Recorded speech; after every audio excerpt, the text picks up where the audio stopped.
Morning came slow. The sun spilled through cracks in the old house. Hunger sat beside us once again. Days passed. Another job application rejected. Another closed door.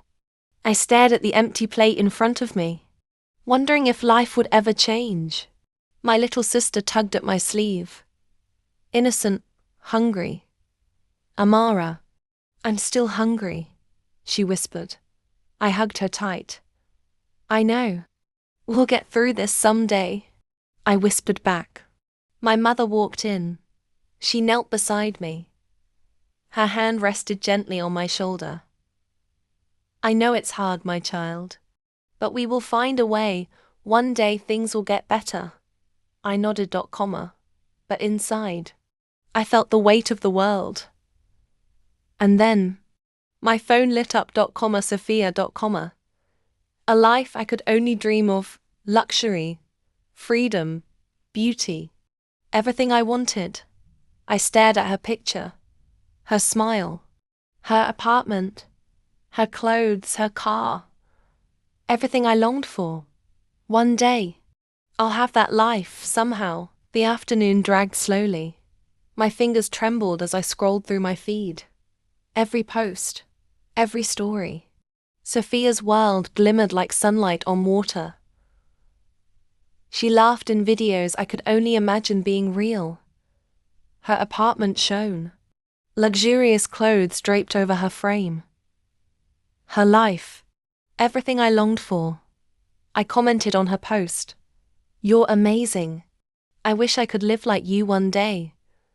And then I waited, heart pounding, hoping. Hours passed, no reply. But I kept coming back, watching, commenting, liking. Every post a whisper of the life I craved. One evening, she went live. I joined immediately, my heart racing. I typed in the chat, words spilling from my soul. "I look up to you. I don't know how to get there, but I want to learn." And then, she noticed. My name, glowing in her live feed, a small smile, and a wave. My heart.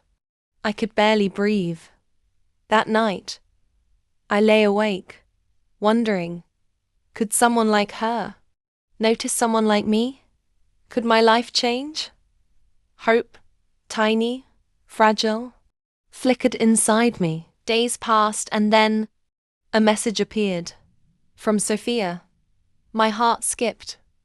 "I saw your messages. I want to help," she wrote. My hands shook as I read. Food, electricity, small gifts. She wanted to ease our struggles. I ran to my mother.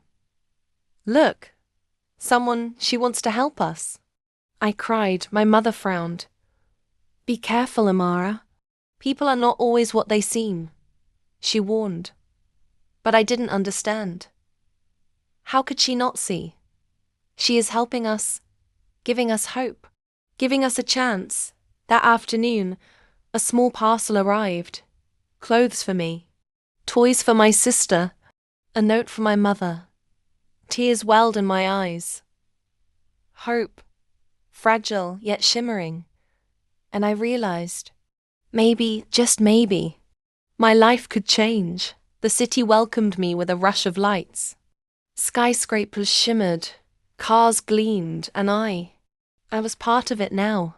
Sophia, the woman I had admired online, the influencer whose life I had longed for. She had reached out, offering to help me, to guide me, to give me a chance to change my life. I had lied to my mother, told her I got a job in the city, that I would be staying there for work. She didn't want me with Sophia, but I couldn't refuse. Not this chance. Sophia met me at her apartment, smiling warmly. "Welcome," she said. Her home was everything I had dreamed of. Expensive furniture, sparkling floors, a life I had only seen on screens. She handed me a small bag. Clothes, jewelry, little luxuries, things I had only wished for back home. My heart raced, excitement and disbelief swirling together. I tried to hide it. The guilt for leaving my family, but the thrill of this new life, the wonder it consumed me. That night, I lay in soft sheets in a bed I never imagined, and I whispered to myself, This is just the beginning, thanks to her, thanks to Sophia. Weeks passed. Every day, Sophia introduced me to something new, a life I had only dreamed of.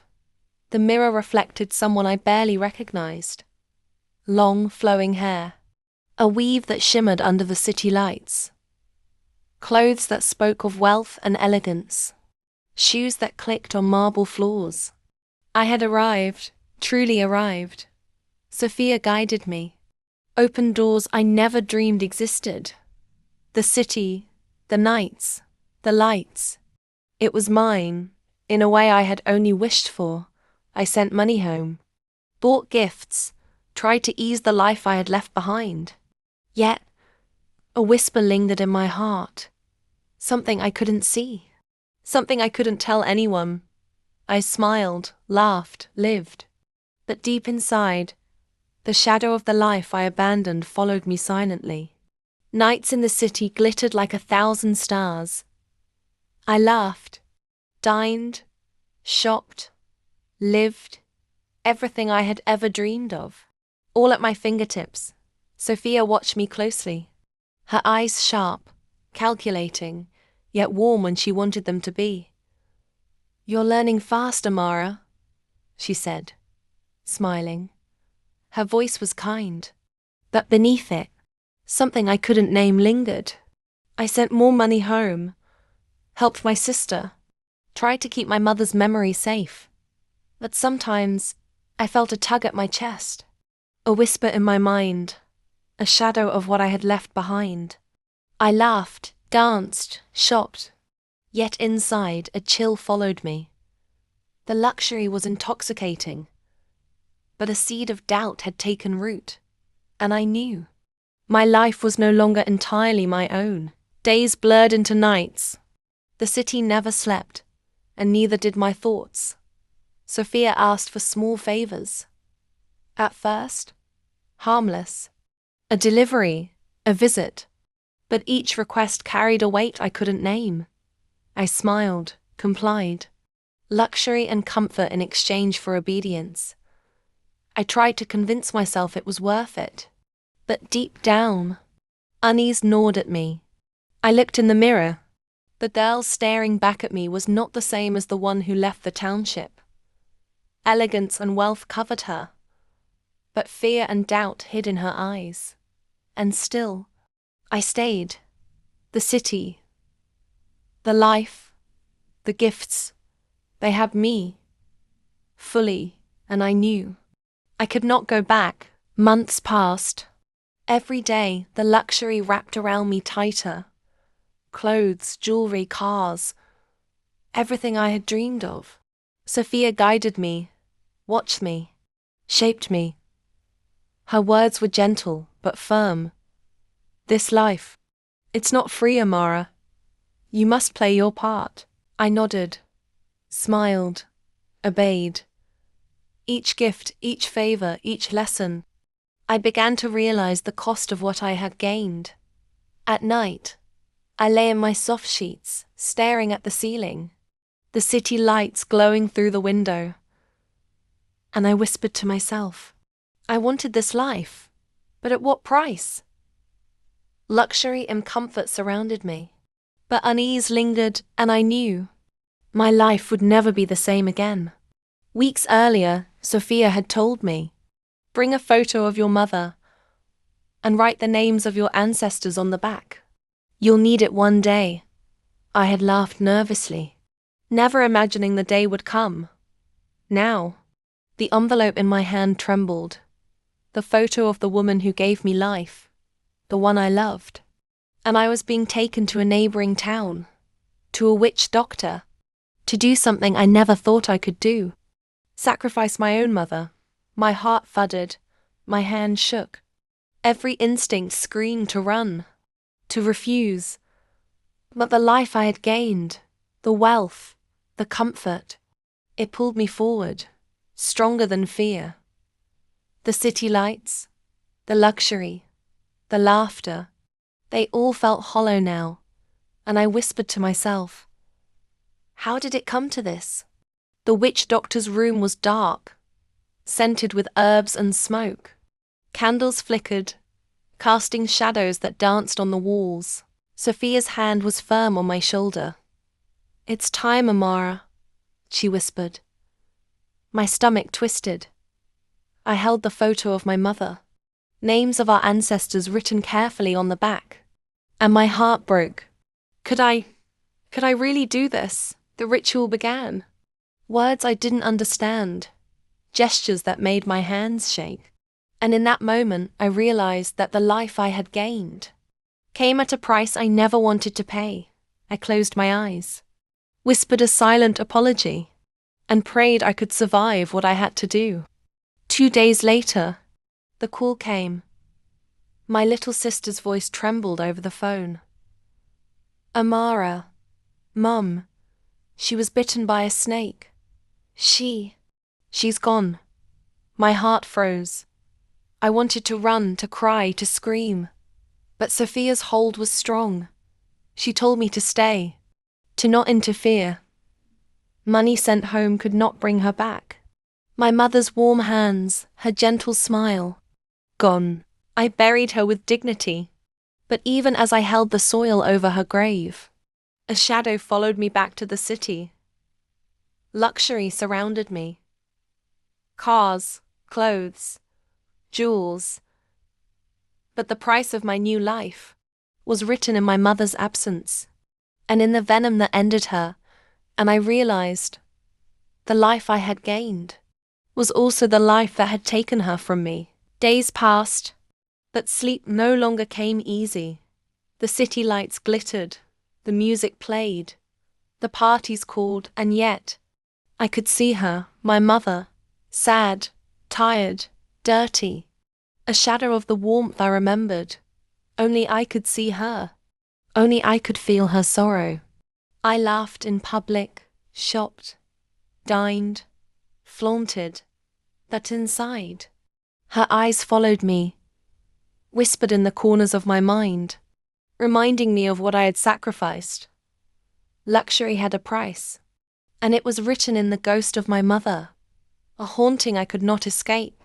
No one else could see. And I wondered if I ever would. Nights stretched endlessly. The laughter, the music, the clinking of glasses, all felt hollow. My mother's shadow followed me. In reflections, in corners, in the quiet moments between calls and parties, only I could see her. Her tired eyes, her worn hands, the sadness I had caused. I tried to escape in shopping, in dinners, in clubs, but nothing could silence her. The wealth that once thrilled me now felt like chains, and I began to wonder, what had I truly gained? Luxury had cost me more than I could measure, and each evening as I looked at my reflection, I saw not Amara, but the girl haunted by the mother she had sacrificed. Days blended into nights, and the luxury that once thrilled me now felt hollow. Every expensive dress, every glittering jewel, a reminder of what I had lost. I had everything I had ever dreamed of. A home, comfort, and my sister by my side.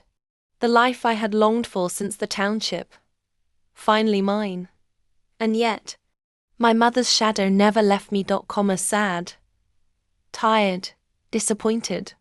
She haunted me wherever I went. No laughter, no music, no bright lights could make her absence fade. I tried to smile, tried to live, but every moment was tinged with sorrow. The life I had gained was a gilded cage, and I was trapped inside it, even with my sister beside me. I whispered apologies into the empty apartment, hoping somehow she could hear me, hoping somehow she could forgive me. But the haunting would not end. Nights stretched endlessly. The laughter, the lights, the parties, all felt meaningless now. My sister laughed beside me. She had everything she had wished for too. And yet, I could see her, my mother, tired, disappointed, sad, always watching, always judging. I tried to ignore her shadow, tried to immerse myself in luxury, in clothes, jewels, and dinners. But every smile, every laugh, every joy felt tainted. The life I had fought for, the life I had dreamed of with my sister, was poisoned by guilt. And in the quiet moments I realized I could never truly enjoy it. Not while she haunted me. Days passed, but I no longer counted them. Luxury surrounded me, laughter echoed, my sister smiled, and yet I felt alone. Her face appeared everywhere, in mirrors, in reflections, in fleeting shadows. My mother, tired, sad, disappointed, the one I had sacrificed for this life. I tried to live, tried to smile, but her presence was constant, a weight pressing down, reminding me that the life I had gained had come at a price too high. I whispered to the empty room, "I'm sorry, Mama. I didn't know it would hurt this much." But the haunting did not stop. Even with my sister by my side.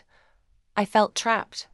Trapped in the life I had fought for, and haunted by the one I had lost.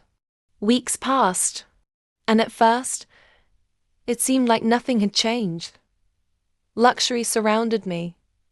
My sister was happy. Life looked perfect, but cracks began to appear. Payments went missing, gifts arrived late, luxury slipped away as if the world was reclaiming what it had lent me. And then, I saw her again. My mother, standing in the hall, watching me, not angry, not speaking, just there. I tried to ignore her, to focus on the life I had built. But each day, the presence grew stronger, closer, impossible to deny. The gilded life I had fought for was beginning to crumble, and I realized the cost of ambition could never be measured in wealth alone. Days turned into weeks, and the world I had built began to falter. Luxuries I had taken for granted slipped away. Delayed deliveries, missing payments, broken promises. My sister noticed. She frowned, confused by the sudden changes. "Amara, what's happening?" she asked. I had no answers. My mother's ghost lingered everywhere I went, silent, watchful, reminding me of what I had done. Each day, fear gnawed at me. The life I had always dreamed of was cracking, and I could see the price of my ambition everywhere. I realized then, the gilded life Sophia gave me was never truly mine to keep. The city lights no longer dazzled me. Every luxury felt heavy, every jewel a chain around my soul. My sister tried to comfort me. "Amara, why do you look so sad?" she asked. I could only force a smile, hiding the terror inside me. My mother's shadow was everywhere. In reflections, in corners, in the quietest moments. Watching, judging, haunting me relentlessly. Even with everything I had dreamed of, I felt empty. The life I fought for, the sister I had brought along, could not fill the void, nor silence the ghost that followed me everywhere. Weeks passed, and at first, it seemed like nothing had changed. The house was still beautiful, the clothes still elegant, the car still gleamed in the sunlight. Money kept coming, but slower, unpredictable, uncertain. I wondered, was it Sophia pulling back, or was it the price of the life I had gained? Every delivery late, every payment delayed, made my stomach twist. I could feel the gilded life slipping, just a little, day by day. And yet, I was too deep now, too far from the poverty I had escaped. I could not go back. I had already crossed the line, and every step back would cost me more than I could bear. Sophia came again, smiling, radiant, untouchable. "It's time," she said, her voice smooth and chilling. She held the witch doctor's phone, waiting. My heart froze. Another sacrifice? I whispered, voice trembling. The witch doctor had said it was necessary for me to truly keep the life I had built. And this time, it was my sister. I looked at her, laughing, innocent, unaware. The only thing I had left that truly mattered. I could not do it. No. Never. My hands shook. I had everything I had dreamed of. A house, luxuries, my sister by my side. And yet, my freedom, my peace, my soul, were gone. I looked at Sophia, her smile never faltering. She didn't care. She had what she wanted. And now I was just a puppet. I whispered almost to myself, I cannot. I will not. And in that moment, I realized I was trapped. The life I had fought for, the wealth I had dreamed of. It was gilded. Yes, but it was a cage, and I was its prisoner. Nights stretched endlessly. My sister slept peacefully beside me, unaware of the shadow that had settled over me. And there she was, my mother, sad, disappointed, silent, watching me. Only I could see her. Only I could feel her sorrow, her judgment, her endless presence.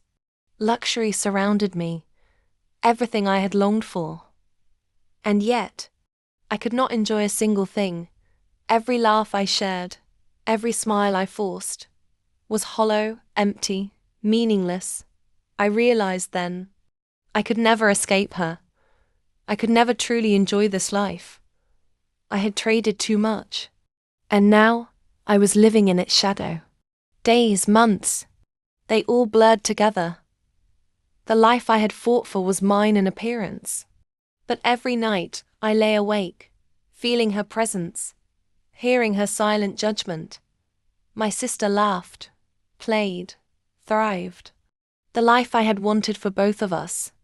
And yet, I could not share it. Not fully.